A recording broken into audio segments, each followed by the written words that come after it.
Hi guys.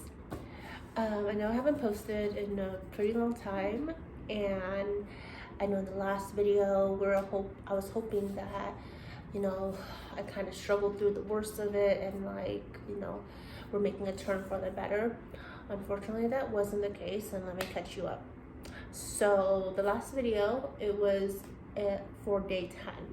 So what I didn't mention in day 10 was I was struggling with a little bit of a headache that I had to take Tylenol for most of the day.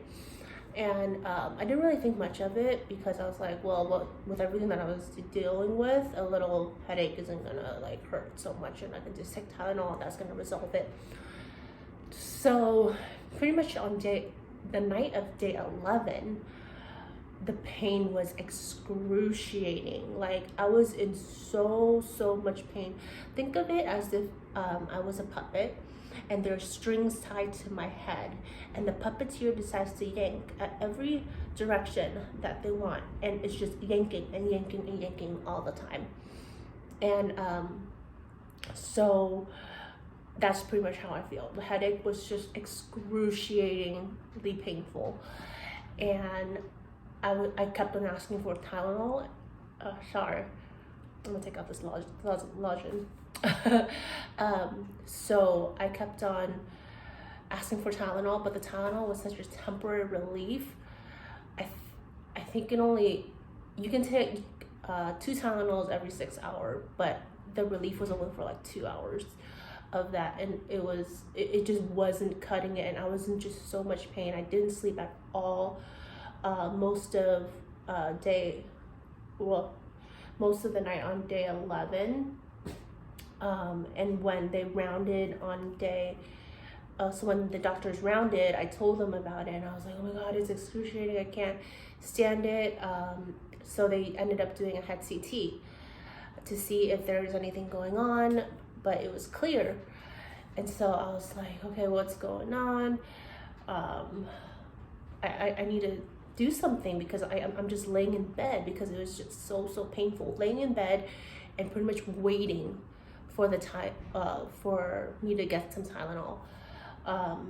And then one of the nurse practitioners says that I had morphine and Vicodin available to me, and so I was like, well, maybe I'll try Vicodin tonight and see how it goes, because I tried morphine and it usually makes me throw up.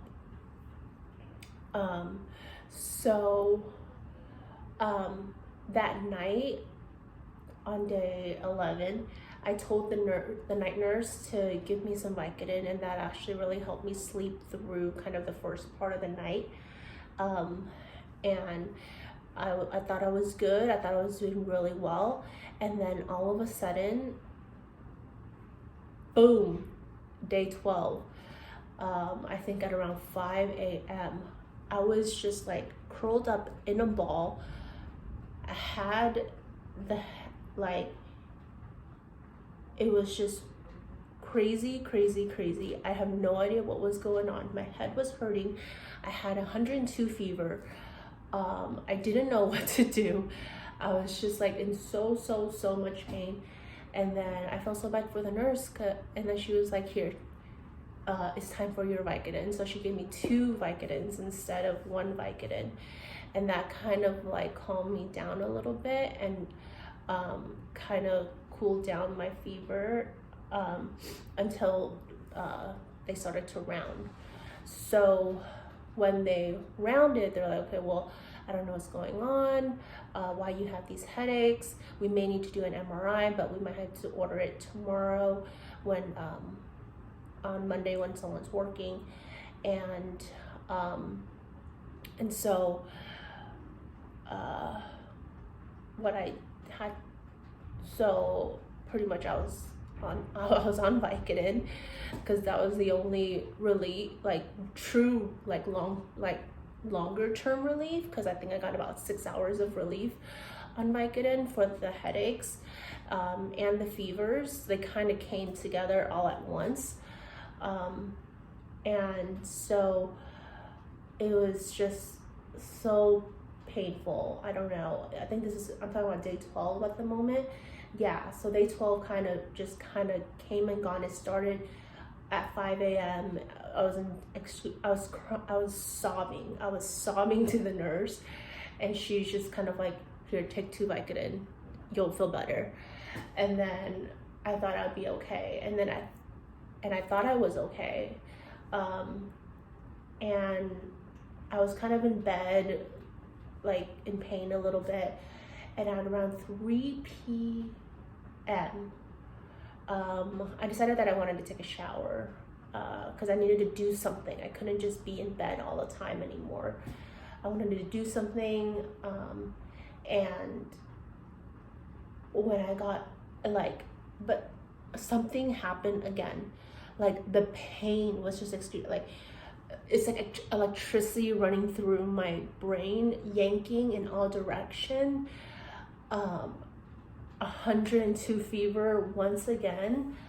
I got up, was super dizzy. The nurse told me, and I started like just sobbing, and I was like, what is going on? Like, I'm so frustrated because number one, we can't figure out what the heck is going on with this headache, or why I'm even getting these headaches. I thought the worst was behind me with like all of the other things that I had to deal with, and now like I have to deal with this. It's day 12. I'm supposed to be feeling better. I was just so frustrated. It's like built up frustration plus pain plus like anger, and I just like sobbed, and I felt bad for my nurse, Roman. He's such a sweetheart, but yeah, he was like, okay, don't worry. Like my PCA ended up giving me, I couldn't shower on my own for the first time ever. My PCA actually gave me a sponge bath bedside, just because I was in just so much pain. I was shivering. I was just like crying. I was sobbing. Like it was just a very dramatic day on day 12. It was very dramatic. And once I was done with like taking a shower and doing all of that stuff, I was able to, my nurse gave me 2 Vicodin, and then that kind of calmed me down a little bit. And so I was like, okay, well, Vicodin is kind of my drug of choice. It's gonna like, it seems to be working. So if I feel anything, maybe I should just take it a little bit earlier rather than try to like, tough it out and like wait until the last minute to get it. That's probably, because that's probably not the best course of action. So come day 13, I think that night, what is it? Today is day 15.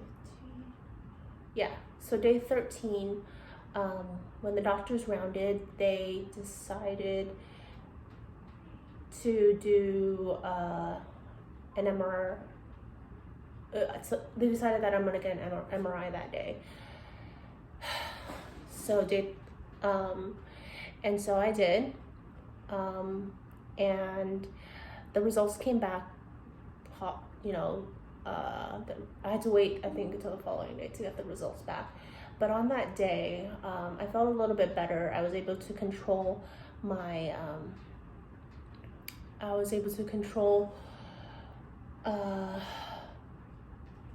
my headache a little bit more with medication. And when I did my MRI, I kind of, I get to be detached from like all these tubes and this machine.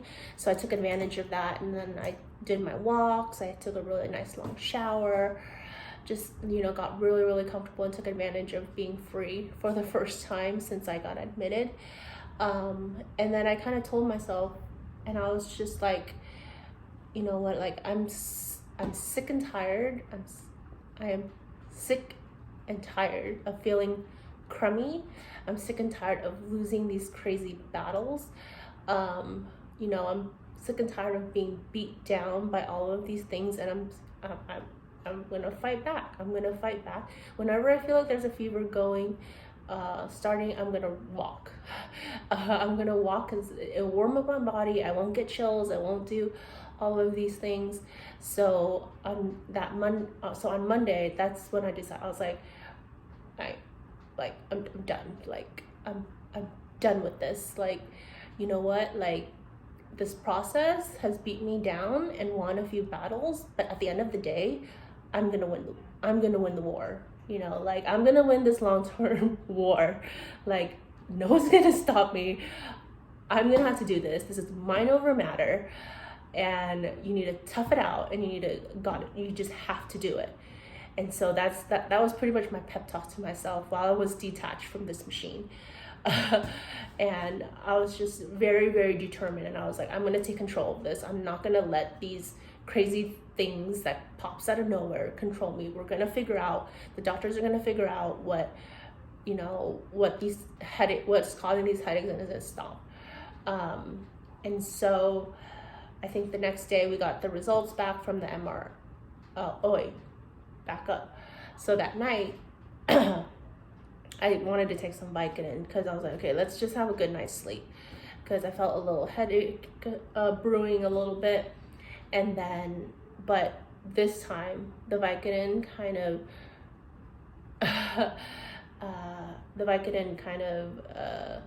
backfired on me, because I could not sleep. I was so wired on that thing. I just had so much energy. And by the time I was tired, I had a lot of interrupted sleep, because I had to get vitals, I had to draw blood, and then I also had to get blood because my hemoglobin was too low, and then I had to get more vitals because when you get blood, it's just constant. And so I couldn't really sleep that night, so I was exhausted going into day 14. And when the doctors came on day 14, they confirmed that the MRI was clear. So I was, that there was nothing that pointed out. And so they kind of did their process of elimination of what could happen. And they believe that it's probably one of the medication that they kind of took me down on, the Provera, which is a hormone to stop my period, essentially birth control, so that I don't get my period inpatient, because I did. So I started with 10 milligrams, and then when I got my period, they upped it to 40 milligrams, and then last Friday they bumped it down to 20 milligrams, and I think all of that just really screwed with it. And then and apparently that particular medication causes headaches, but they wanted to rule out everything before they're like, okay, yeah, this is the reason why. But it took a little bit of time, I guess. And right now I'm feeling good. I don't have that crazy headache anymore, but I think last night I was still dealing with fevers, and I've been dealing with fevers ever since day 12, day 11 or day 12. Yeah, so I've been dealing with just fevers. It was like 102, 101, 102, 101, kind of like throughout the day, and they're kind of figuring out what it is too. And so that's last night I dealt with a little bit of a fever, but I slept really well. I woke up more fatigued than I had anticipated today, day 15. Yeah, I woke up a little bit more fatigued than I had anticipated. The day started out a little slow, but by noon I made sure to get up and do things and get my chores done. And by chores I mean walking, eating, drinking, taking a shower. Those are my chores in here, things that I have to do for myself that surprisingly some patients don't. And so I think and in terms of fevers today, I haven't felt many fevers. I think I've been pretty good. I hope that tonight it won't pop up again, but you know, you never know. I feel good. I feel like I am taking a turn for the better. And in terms of my counts, it's progressively every day getting much better. I'm gonna put in the description below pretty much my day-to-day progress on my counts, because it's pretty gnarly. It's pretty cool for you guys, rather than just saying it out loud. But yeah, the doctors are hoping to discharge me this week, so I'm looking forward to that. Very much so. I would like to go home. I would like to recover at home. I want to, right now, I'm kind of on an Ensure diet here, which is, well, I don't even like Ensure, but I can't really stomach anything else. So I'm hoping that when I get home, I can try a few things. My mom and my sister can like maybe cook me a few things and test it out and see what I can and cannot eat, because I'm really craving food. Like, I want to eat. It's just like I can't taste anything. So at least at the hospital. So I'm hoping that when I get home, there's like comfort food and stuff. But yeah, hopefully my next video that I record is my discharge day for you guys. But yeah, I'm feeling good. I haven't felt good in a while. I was hoping I would feel good after the last video, but that was not the case. The process was like, nope, you're not done yet. Don't even think about it. You are not done yet. So now that it's day 15 and I'm on the upward trend, and my counts are starting to normalize, I think things are looking up. Yeah, so I don't know when they plan on discharging me, but I do believe that they will discharge me by the weekend. So yeah, I will update you guys then, and I will see you in the next video. Bye.